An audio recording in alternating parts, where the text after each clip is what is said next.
I'm Janine Tejada, and I'm from Southern California, and the things that I like, well, I always like girly stuff.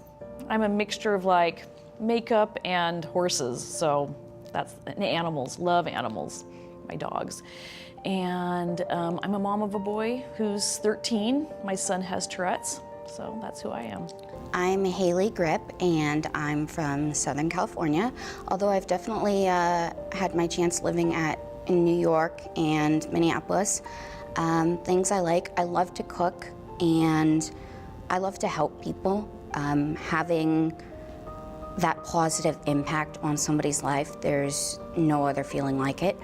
I have Tourette's, and I have taken something that I didn't ask for and turned it into something positive, and I'm an advocate. I was trained as a youth ambassador 8 years ago, and since then have spoken to over 200,000 people. When Jonah was diagnosed, our pediatrician said, we have another patient here that has Tourette syndrome. Would you be willing to let us exchange phone numbers if she's okay with it too, and the two of you can meet? And I said, yes, definitely.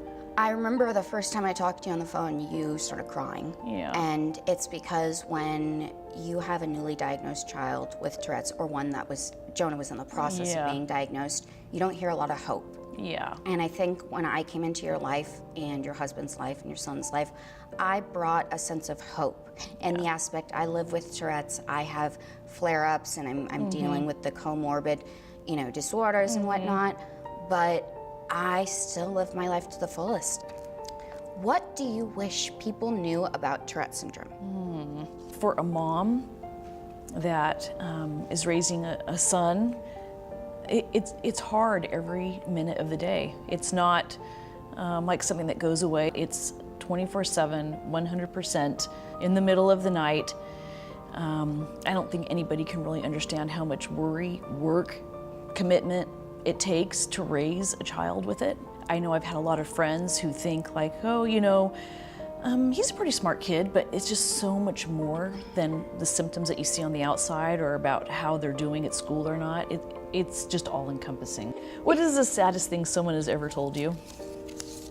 2 months ago, I was in Whole Foods, and it was right around the holiday, and I was moving, so my tics were really bad. I had to get something at the market, and I held in my tics. I held them in for the 35 minutes that I was in the market. And as I was walking out, I had my eyes down because I had a blinking tic too. And my tic is chimpanzee on a railroad, that or the grunting. And I looked down because I didn't want to blink and people to see it and whatnot.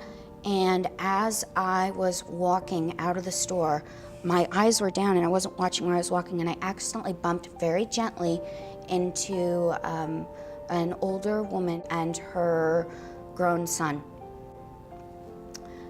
They chased me out of the store, and her son came up and said, "How dare you push my mother and call her a chimp? You're a racist."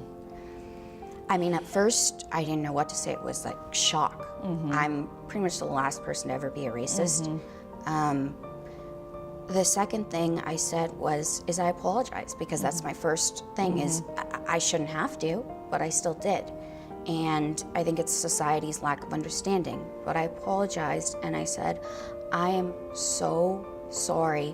I have Tourette syndrome, a bioneurological brain disorder that causes me to make movements and sounds I can't control. And I'm so sorry in any way if I offended you.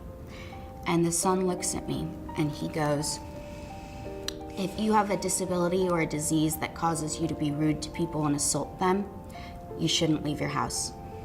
And at that point, I had a realization that hit me that I may have educated over 200,000 people, but lack of education and ignorance, it won't change if people won't be open to learning and acceptance. And I remember just going to my car and I waited till I was in my car and I sobbed. What's the most important thing that you could say about Tourette's in a minute, and why? Tourette's is one of the most misunderstood neurological conditions. Because I am so, dedicated and love my child, I can just not fathom that people wouldn't have the interest to understand and educate themselves when they're, come in contact with a child that has Tourette's. How could you not want to be educated and understand and know and help? It's obvious that there's something going on, neurologically going on. So just how misunderstood it is. Yeah. And why it's important to me is because my son, he's a kid. It's always great hanging out with you, Hayley. I love getting together with you. I love your spirit, and I love working with you because, when you and I get together and we talk at schools and stuff, we're like a force to be reckoned with.